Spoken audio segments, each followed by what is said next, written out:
सत्संगति, सद्विचारों, सत्पुरुषों और अच्छे लोगों की संगति से कभी भी किसी का अहित नहीं होता, बल्कि उस व्यक्ति का हित होता है जो अच्छे लोगों की संगत करता है। ऐसे ही एक चोर था जिसने पूरी जिंदगी चोरी में गुजारी और चोरी में ही महारत हासिल कर ली। और उसका पुत्र था। पुत्र धीरे धीरे बड़ा होता चला गया और उस चोर ने उसके अंदर भी चोरी के सारे गुण भर दिए। इतने सारे गुण भरे कि बस उसको कोई और व्यवसाय सूझा ही नहीं, उसने उसको भी चोर ही बना दिया। फिर क्या, वह चोरी करता, धीरे धीरे चोर पिता बुजुर्ग हो गया, बुढ़ा हो गया और वो अपने घर में पड़े पड़े चोरी का माल खाता रहता और बेटा दिन दूना रात चौगुना चोरी ही करता रहता। लेकिन बुजुर्ग पिता ने सिर्फ एक ही हिदायत दी थी कि कभी संतों के बीच में मत जाइएगा, कभी सत्पुरुषों के बीच में मत बैठिएगा, क्योंकि उससे सिर्फ आपका हित होगा। बस फिर क्या, पुत्र तो पुत्र चोर ही था और अपने पिता के आचरण और बातों का भी ध्यान रखना उसका परम धर्म हो गया। एक दिन वो राजा के महल में चोरी करने जा रहा था।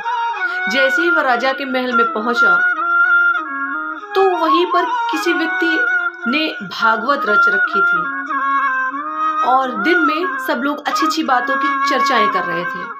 और उस चर्चा में एक व्यक्ति कह रहा था कि जिस व्यक्ति का नमक खाइए उसका कभी अहित मत करिए।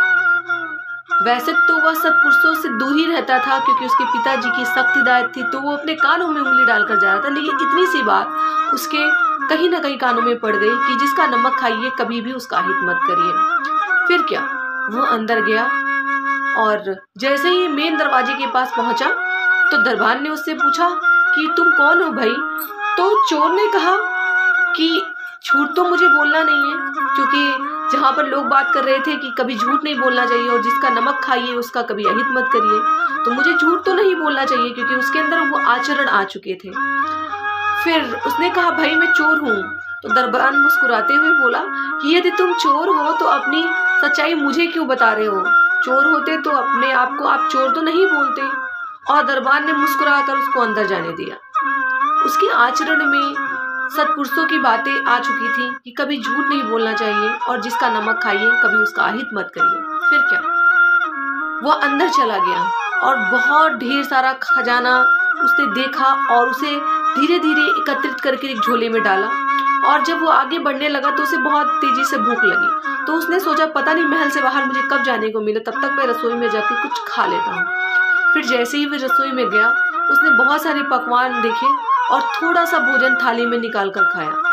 फिर उसे वही बात याद आ गई कि कभी झूठ मत बोलिएगा और कभी जिसका भी नमक खाया उसका कभी अहित मत करिएगा। फिर क्या, उस चोर के मन में परिवर्तन हुआ कि मैंने तो राजा का नमक खा लिया है और मुझे इनका अहित नहीं करना चाहिए, यानी कि मुझे चोरी नहीं करनी चाहिए।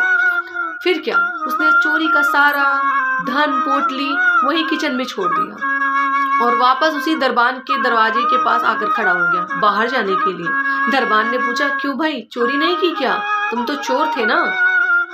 तो वो कहने लगा कि मैंने कहीं ना कहीं सुना है कि कभी झूठ नहीं बोलना चाहिए, तो मैंने आपसे झूठ नहीं बोला। और जिसका नमक खाइए उसका कभी अहित मत करिए, तो मैंने राजा की रसोई से भोजन किया है, इसलिए मुझे अब उनका अहित नहीं करना, इसलिए मैंने चोरी किया हुआ धन रसोई में ही रख दिया। तब तक रसोई से आवाज आई, रसोईया चिल्लाया कि भाई कोई चोर आया है, चोरी कर ले जा रहा है। तब तक दरबान ने उसको पकड़ लिया, पकड़कर राजा के सामने पेश किया। फिर क्या, राजा से उसने सारी बात बताई कि मैं बहुत बड़े चोर का मैंने पूरे जीवन सिर्फ चोरी सीखी है और मुझे कोई और काम नहीं आता, इसलिए मैं यही काम करता हूँ। लेकिन आज मैंने रास्ते में कुछ अच्छे लोगों को बात करते हुए सुना था कि कभी झूठ नहीं बोलना चाहिए और जिसका नमक खाइए कभी भी उसका अहित मत करिए।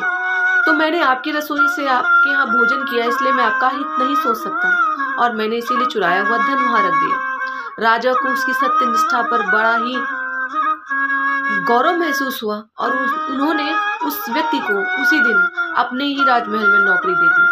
फिर क्या, पुत्र नौकरी पाकर बड़ा प्रसन्न हुआ और अपने पिता के पास वापस आया और पिता से कहा कि पिताजी देखिए, सत्पुरुषों, सत्कर्मों और सद्विचारों की वजह से ही आज मुझे ये नौकरी प्राप्त हुई, इसलिए मैं आज से अच्छे काम करूँगा।